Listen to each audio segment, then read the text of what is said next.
Great. All set. Thank you. Perfect, thank you. All right, so we are Commonwealth Corporation. We'll be focusing on the Reentry Workforce Development Demonstration Program, and this will be for our next funding cycle.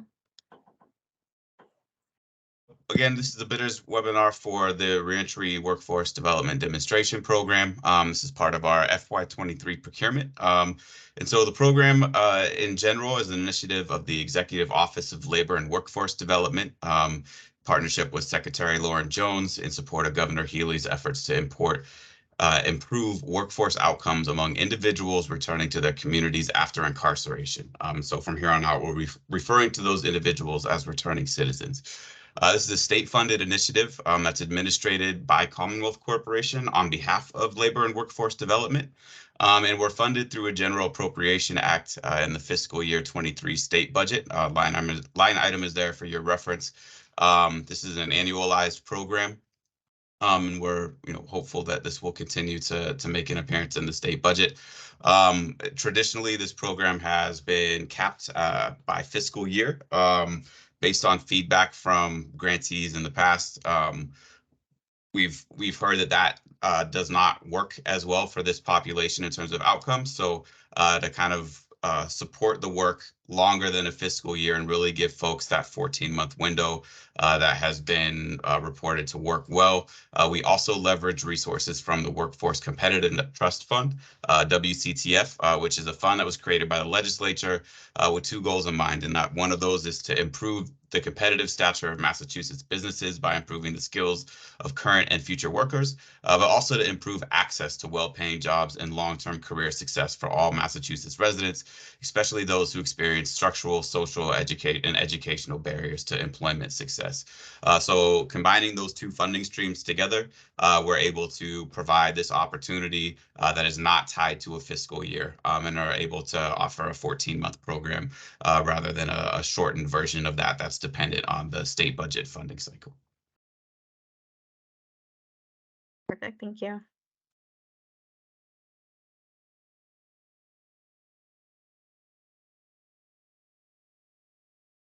So eligible lead applicants. The following applicants, organizations that are eligible to apply as the lead applicant on behalf of a partnership. So that's going to be community-based organizations, particularly those with a track record of serving returning citizens, nonprofit education training, and other service providers, Mass Hire Workforce Board, the Mass Hire Career Center, and the House of Corrections, along with the Department of Correction Facility. So partnership requirements. To participate, we require a minimum of 2 businesses with operations in Massachusetts and that employ Massachusetts residents in certain target occupations. The training provider with demonstrated expertise will be providing occupational skill training that's also integrated with work readiness and soft skill development, and placing individuals in the said target occupation. Community-based social services providers with a demonstrated expertise in engaging and supporting returning citizens in success in transitioning to the community and to employment, as evidenced by a proven track record of practicing culturally competent care in the community. And to finish that up, the House of Corrections or Department of Correction Facilities in the region. Some recommended partner members are like we said, the Regional Mass Hire Workforce Board or the Mass Hire Career Center, the Regional Probation or Parole Offices, and the Office of Community Corrections. So our target service population. Applicants funded under this grant will serve individuals who come from the following populations. So this is going to be individuals in the Department of Correction facility who will be released within 60 days of this program start date, or individuals who are post-release around 12 months prior to enrolling in this program. That also includes individuals in a House of Corrections facility. And just to highlight here, so this is a change from prior years of this funding stream.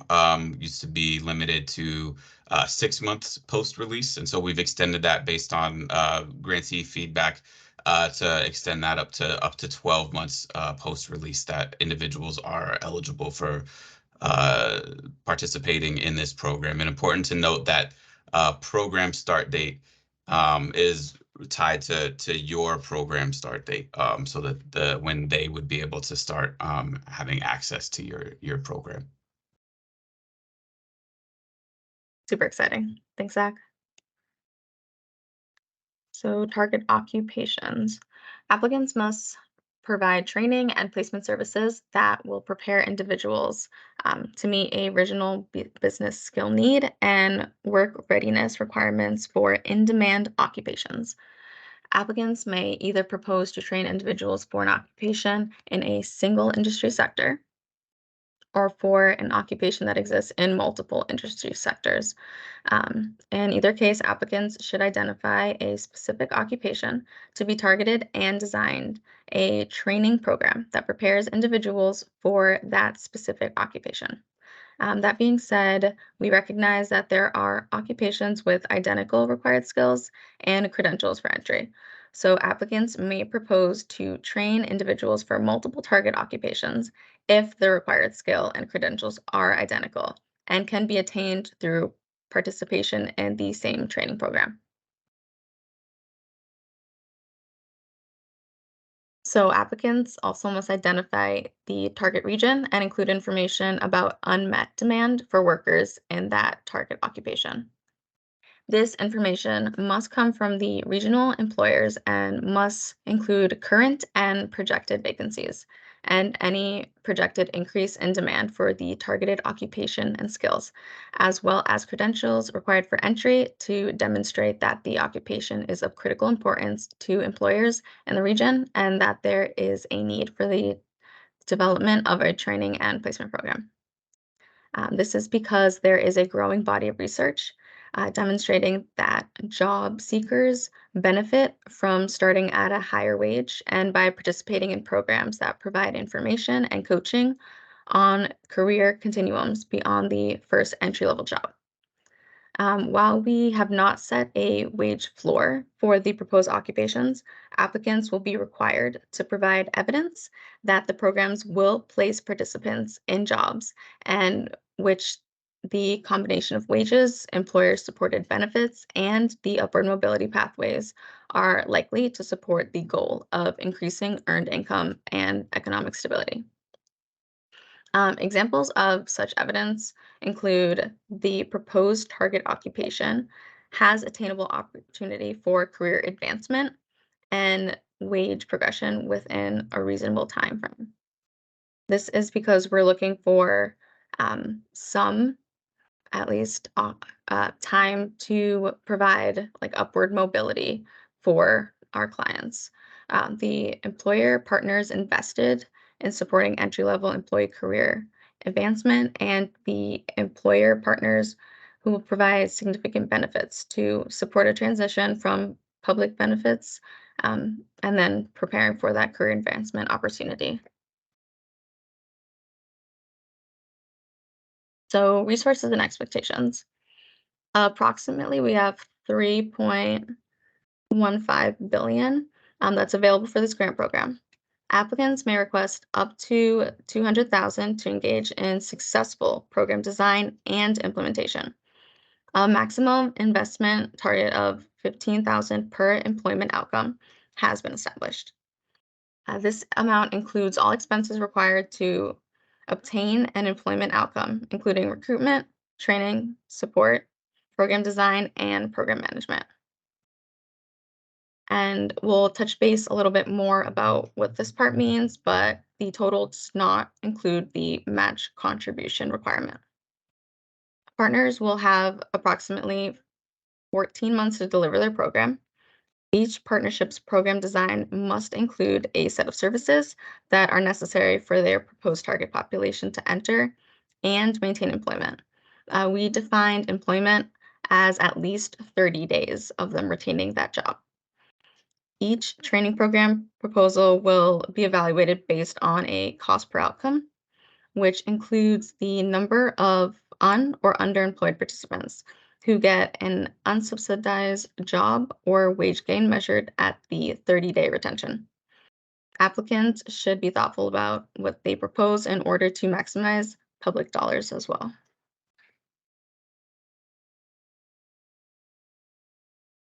Great. Thank you, Esther. And just to kind of reiterate kind of on all of that, again, the end goal and outcome of this program really is that 30-day employment retention outcome. So as part of that, in terms of what sites or applicants are proposing.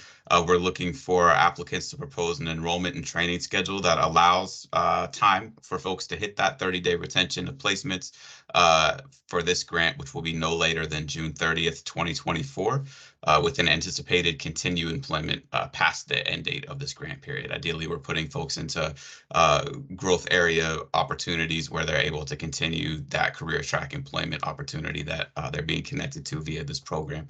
We're looking for folks to provide clear evidence of commitment to relevant roles and responsibilities from partnership members. So all those different partnerships that Esther mentioned at the beginning of this program, we're really looking for a strong communication and true partnership model with everybody at the table from those core areas. We're looking for folks to be able to provide intensive trauma-informed supportive case management and maintain case notes for participants. Case management services must include connecting with other service providers and reporting partners such as probation, parole officers, and mental health providers and clinical support. We're looking again for partnerships to also to be able to provide a post-released cohort-based occupational skills training program and placement program that addresses employers' workforce needs. So looking for folks that are in communication with their employment and business partners to identify what elements of training that they need for their potential workforce that would be graduating kind of out of this program. We're looking for folks to be able to prepare participants for success in those targeted occupations that have been identified. And optimizing opportunities for participant learning and career development that will result in participants' placement in the target occupations. Some examples of these types of things could include basic education, including TABE, GED, English as a second language, math, computer technology class contextualized to the specific industry or occupation you're looking at, vocational trainings, post-secondary education and credentialing, apprenticeship, on-the-job training, and paid work experience. So all of these things are elements that we would be looking to see in a applicant's proposal around services that they would be providing to folks. And then additionally, we're looking at kind of making sure that we're also developing and implementing a strong recruitment and assessment and selection process, keeping in mind that we want this to be ideally focused, that's racially and culturally reflective of the institution, the referral institution's population, and or the population released into the community. Applicants may propose to begin this process of recruitment and assessment pre-release with the goal of selecting and preparing individuals for immediate enrollment in the proposed post-release skills training program. Folks can also propose to do a purely post-release program focused on individuals that are already out in the community. The recruitment, assessment, and selection process must ensure that individuals selected to participate in the program are willing and able to work and view the program as a resource to prepare them for work in the specific targeted occupations. Individuals are aware of the target occupation's job descriptions, duties, physical requirements, schedule, and work environment prior to applying to the program. And that individuals have the prerequisite skills necessary to succeed in the program prior to enrolling in the program. And so when we're talking about that, we're really looking at, given the service population that we're looking at, that folks are being intentional about the training programs and the industry sectors that they've identified and are designing programs around to make sure that we're not setting up individuals that participate and go through trainings only to find out that due to the nature of their specific quarry or the nature of their specific incarceration, they're locked out of a specific industry or job focus. So we want people to be thinking about these things on the front end and having those conversations with their potential clients around the kind of the requirements for these roles.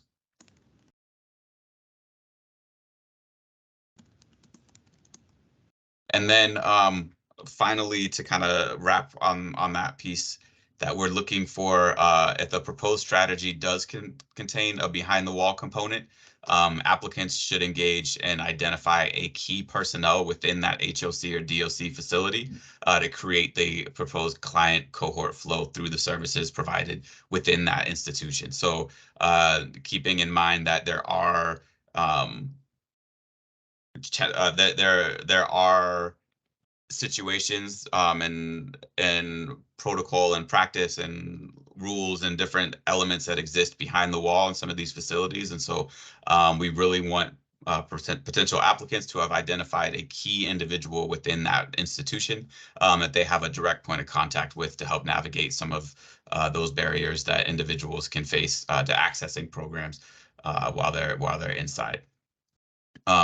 Some of these things that should be paid attention to are planned beforehand, should include but not be limited to inmate movement schedules, availability of textbooks or educational materials, transportation, etc. We're also looking at programs are identifying and assigning a job developer who's responsible for that active outreach and engagement with the previously mentioned employers that we talked about. So those two businesses that programs are required to identify on the front end that are open to hiring successful grant trainees of this program. We're looking for programs to have a job developer who is in active relationship development with those two businesses throughout the duration of the program. And then finally, we're wanting to make sure that the program is equipped and the partnership is equipped to provide support services to participants that may include transportation or childcare to alleviate burdens to completion and unsubsidized employment. And so while we're not looking for these things to 100% be subsidized by this program, there are avenues to be able to provide support to folks as they navigate through your program in these areas.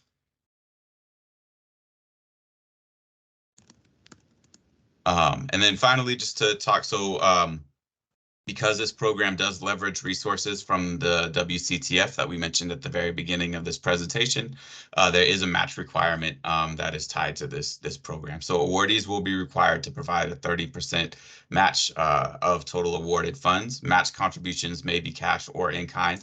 So some examples of what acceptable match would look like in this program is staff time that supports this program, other supported services, rent and associated operating costs that aren't currently being charged to the grant, and other expenses related to program implementation. So happy to answer any further questions about that, but that is a requirement of the program here.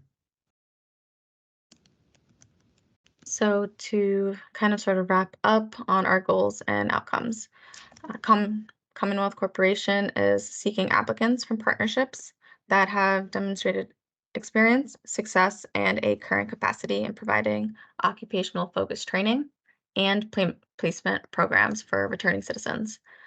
This target population includes individuals who will be released within 60 days or post release from 12 months prior to the program. And as Zach had reminded us, the program start date is set by the partnership.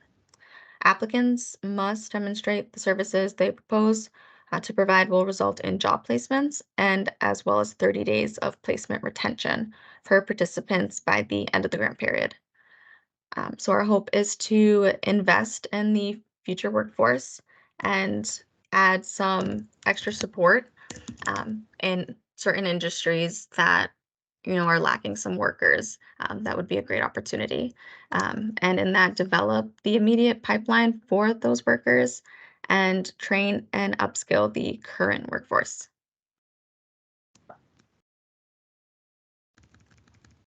So the following dates are the procurement timeline. So deadline to submit written questions to me is going to be March 13th, 2023.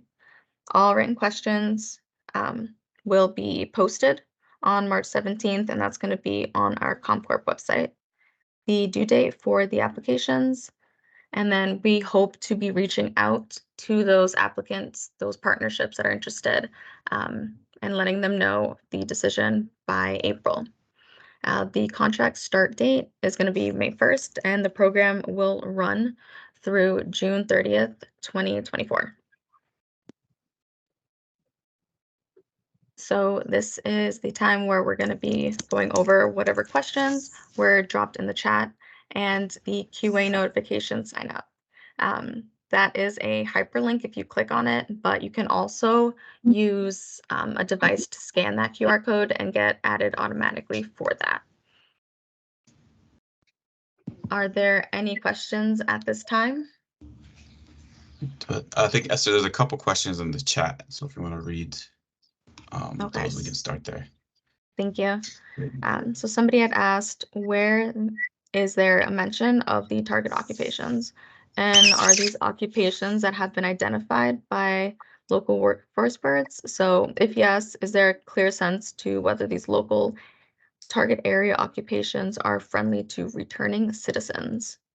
Great. Yeah, so it's a great question. So the intent of this program is to really, and the intent of that partnership that we mentioned earlier, is that folks are meeting together to identify what those target occupations are. And so folks where the expectation here is that folks are using information that comes from regional employers or labor market data, in partnership again with those different service elements of the program to kind of look into that.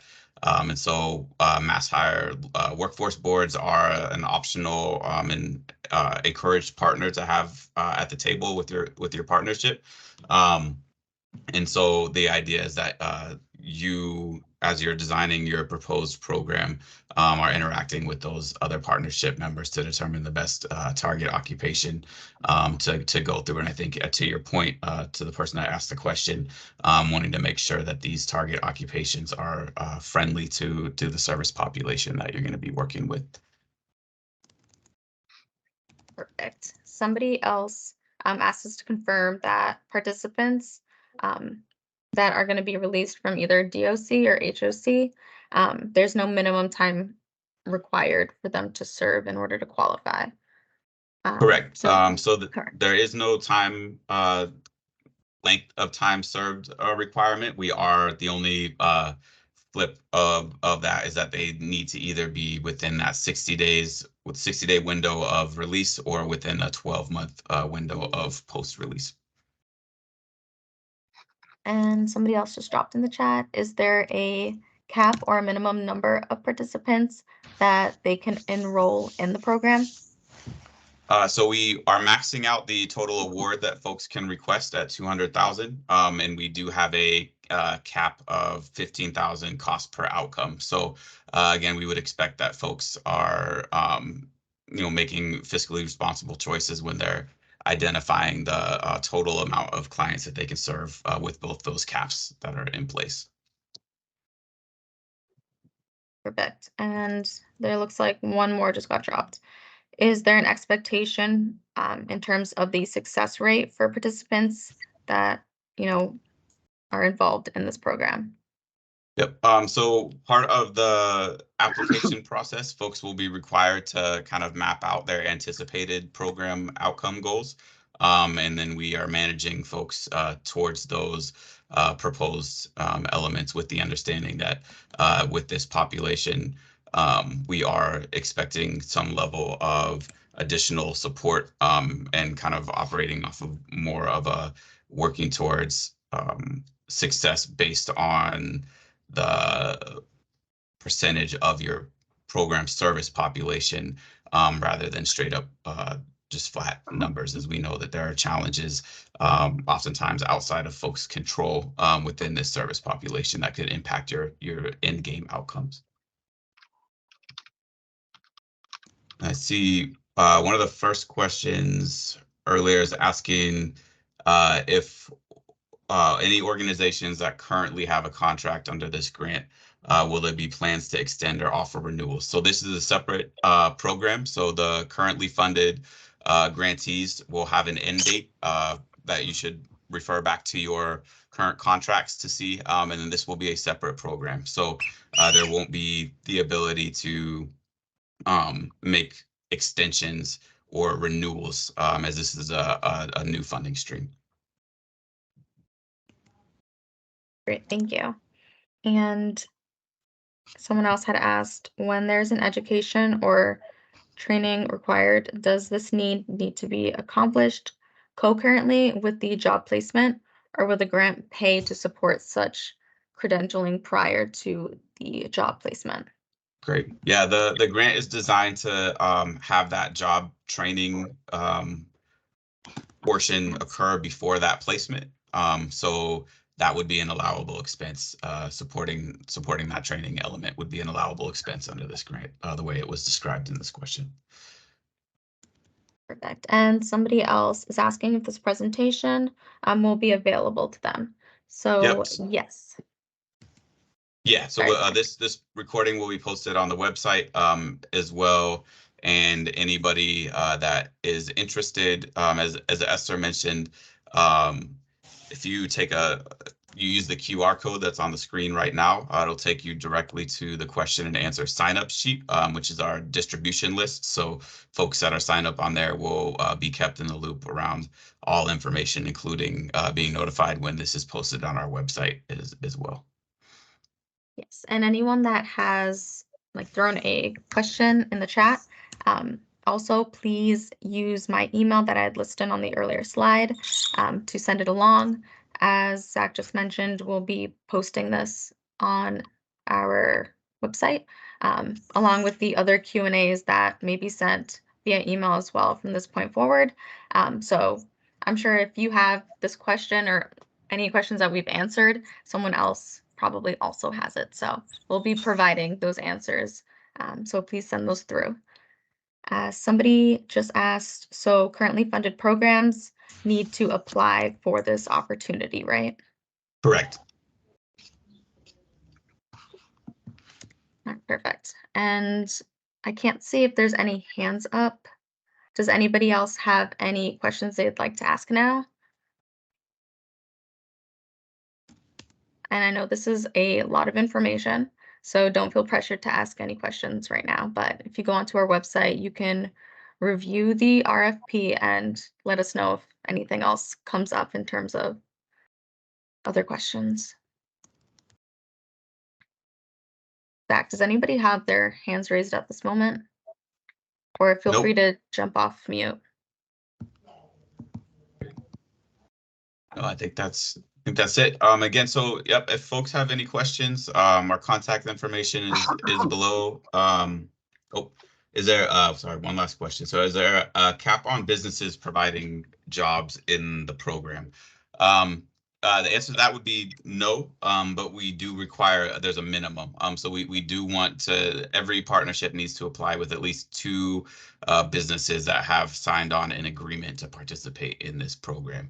I think to just go a little bit further into that question, while there's no cap on how many businesses you can have, again, we are really hyper focused on this being an industry specific, sector focused type of job training program. So as long as your proposed businesses are still in line with that that pre-identified industry specific training that you're offering your clients, they're being trained to, we just want to make sure that that part is being heavily focused on.